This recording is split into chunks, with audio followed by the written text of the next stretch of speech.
दोस्तों नमस्कार। आपका दोस्त रूपेश चंद्र आप सभी का पारदर्शी पार्टी में हार्दिक स्वागत करता है। साथियों, आज हम बात करने जा रहे हैं राजनीति के अपराधीकरण, उसके कारण और निदान पर। संदर्भ है इलाहाबाद में हाल ही में घटी एक घटना, जिसमें बहुचर्चित विधायक राजू पाल हत्याकांड मामले के प्रमुख गवाह उमेश पाल की दिन दहाड़े गोली मारकर हत्या कर दी जाती है। और इस घटना को लेकर उत्तर प्रदेश विधानमंडल में समाजवादी पार्टी के वंशानुगत राष्ट्रीय अध्यक्ष अखिलेश यादव ने उत्तर प्रदेश सरकार पर हमला बोला है। इसके जवाब में उत्तर प्रदेश सरकार के मुख्यमंत्री योगी आदित्यनाथ ने मुंह तोड़ जवाब दिया है।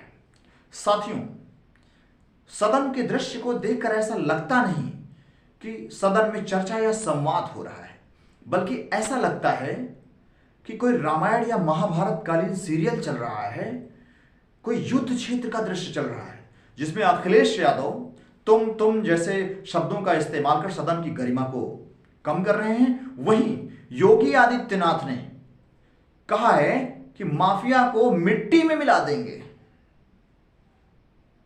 आपने रामायण देखी है, उसमें कहते हैं पापियों से धरती खाली कर देंगे, इस तरह इस लहजे में। तो साथियों, उस दृश्य को देखकर हास्य भी उत्पन्न होता है और अफसोस भी उत्पन्न होता है कि हमारे सदन में भाषा का स्तर कैसे गिर गया है। यह सच है कि राजू पाल हत्याकांड मामले में प्रमुख आरोपी पूर्व सांसद अतीक अहमद हैं, पूर्व विधायक अशरफ हैं और अतीक अहमद समाजवादी पार्टी से विधायक और सांसद रह चुके हैं। समाजवादी पार्टी का उन्हें संरक्षण प्राप्त था और आरोपी अतीक अहमद हैं। तो साथियों, फिलहाल अखिलेश यादव को इतनी तो अपनी राजनीतिक परिपक्वता तो दिखानी ही चाहिए कि जब दाग आपके दामन में हो तो दूसरे पर सवाल कैसे उठाएंगे। फिलहाल साथियों, यह सच है कि हमारी जितनी पॉलिटिकल पार्टियां हैं, इनमें अपराधी हैं, माफिया हैं, गुंडे हैं, बदमाश हैं। इन पॉलिटिकल पार्टियों को पार्टी कहना भी ठीक कम लगता है। ये पॉलिटिकल गैंग्स हैं, राजनीतिक गिरोह हैं। आप जानते हैं कि पहले गिरोह के गिरोह डकैतों के आते थे और लोगों के द्वारा, किसानों के द्वारा कमाया हुआ अन्न, उपजाया हुआ अन्न और धन लूट कर लेकर चले जाते थे। साथियों, थोड़ा फॉर्मेट बदल गया है, लेकिन आज भी वो गिरोह हैं, लेकिन वो डकैतों के गिरोह राजनीतिक पार्टियों का रूप ले चुके हैं। आप कोई पॉलिटिकल पार्टी उठाइए जो सत्ता में रह चुकी हैं, उनमें आपको ऐसे बहुत से विधायक सांसद मिलेंगे जिनके ऊपर गंभीर आरोप लगे हैं और जेल भी गए हैं। जी हां, आपराधिक किस्म के बदमाश व्यक्तियों को ये पॉलिटिकल पार्टियां टिकट देती हैं। ये पार्टियां नहीं रही, ये पॉलिटिकल गैंग्स हो गई हैं, राजनीतिक गिरोह हो गई हैं। मैं जब कभी पार्टी शब्द का इस्तेमाल करूं, खासकर इनके लिए, तो आप समझिएगा कि मैं पार्टी नहीं, मैं पॉलिटिकल गैंग बोल रहा हूं या राजनीतिक गिरोह बोल रहा हूं। साथियों, आखिर क्या कारण है कि हमारे देश की पॉलिटिकल पार्टियां नहीं, पॉलिटिकल गैंग्स हो गई? कारण क्या है कि हमारे देश की राजनीति का अपराधीकरण हो गया है?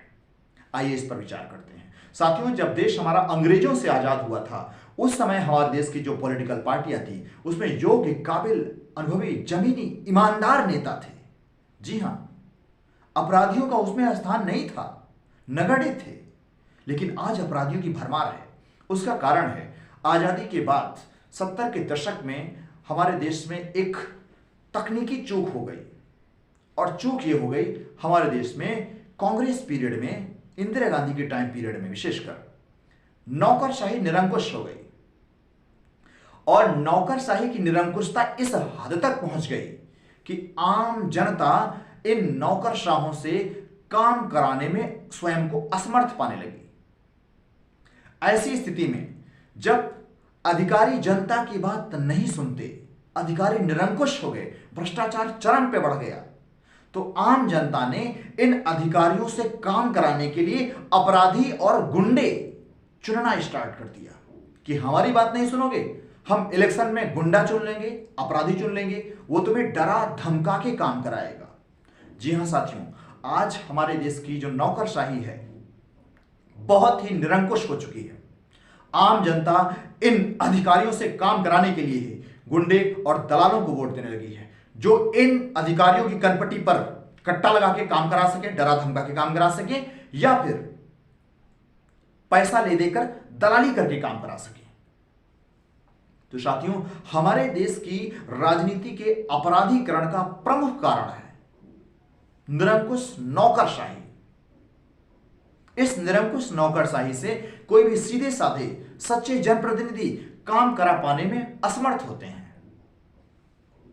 तो साथियों, जब तक देश में निरंकुश नौकरशाही को समाप्त नहीं किया जाएगा, तब तक देश में राजनीति का अपराधीकरण बंद नहीं होगा। जी हां साथियों, और एक लोकतंत्र में नौकरशाही एक दाग है, धब्बा है। लोकतंत्र में जनता मालिक होती है, तो पावर मालिक के पास होने चाहिए, लेकिन यहां पर पावर नौकरों के पास है। जनताशाही के बजाय नौकरशाही चल रही है। और साथियों, अब जिक्र नौकरशाही का है तो हम इसकी उत्पत्ति और इसके इतिहास पर 2 मिनट और लेंगे। साथियों, देश में जो ये नौकरशाही चल रही है, इसको गुलाम भारत में अंग्रेजों ने स्थापित किया था। ब्रिटिश सरकार के खिलाफ भारतीय जनप्रतिनिधि जब आंदोलन कर रहे थे, तो भारतीय आंदोलनकारियों की मांग थी कि हमें भी चुनाव का अधिकार मिले। उस समय इंग्लैंड में चुनाव होता था, मेयर का चुनाव होता था, प्रांत प्रधान का चुनाव होता था, लेकिन भारत में चुनाव नहीं होता था। तो भारतीय प्रतिनिधियों की डिमांड पर अंग्रेजों ने चुनाव का अधिकार दे दिया। भारत में भी जनप्रतिनिधि चुने जाने लगे, लेकिन चुने हुए जनप्रतिनिधियों को पावर नहीं दी गई। पावर बनाए रखी गई अधिकारियों के पास, और अधिकारी होते थे सिर्फ गोरे अंग्रेज। अधिकांशतः गोरे अंग्रेज ही अधिकारी होते थे। उनको तो भारत पर राज करना था, कंट्रोल करना था, इसलिए चुने हुए जनप्रतिनिधियों और नेताओं को शक्तिशाली नहीं बना सकते थे। इसलिए उन्होंने नौकर को मजबूत बनाया, और नौकर उनके गोरे अफसर होते थे। तब से देश में नौकरशाही चल रही है, और अंग्रेजों से आजादी के बाद हमारे देश के नेताओं ने इस नौकरशाही को जड़ से खत्म करने के बजाय इसको और निरंकुश और इसको पोषित किया। तो साथियों, हमारे देश में जब तक निरंकुश नौकरशाही रहेगी, तब तक देश की राजनीति का अपराधीकरण होता रहेगा। साथियों, नमस्कार, जय हिंद, जय जनता, जय संविधान।